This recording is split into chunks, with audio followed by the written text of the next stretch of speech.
1er janvier vient d'arriver, déjà reçu une hausse de loyer. Mon proprio du magot veut augmenter. Le bail, on est en action pour revendiquer un meilleur contrôle, donc un contrôle automatique du prix des loyers.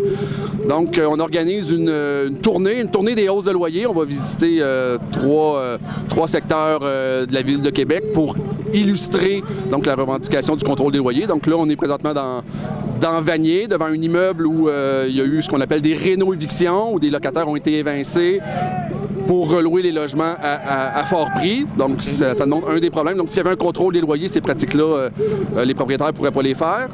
Après ça, on va aller dans Saint-Sauveur, donc un quartier où il y a un processus de gentrification. Donc, aussi toute la question, donc, si on avait un contrôle aussi des loyers, ben là, ça viendrait freiner là, le processus de gentrification qu'on peut voir dans les quartiers centraux. Puis, on va finir devant une résidence privée pour aînés, où là aussi, là, les locataires subissent des hausses de loyer particulièrement salées. La flambée des loyers à Québec, elle perdure depuis le début des années 2000. Il y a eu une grosse crise du logement au début des années 2000. Il y a eu une importante augmentation du prix des loyers dans la région. Là, on retombe tranquillement assez rapidement, on retombe vers une situation de crise du logement, on retombe en pénurie de logement. C'est sûr que ça va s'amplifier encore plus, là, les augmentations de loyers.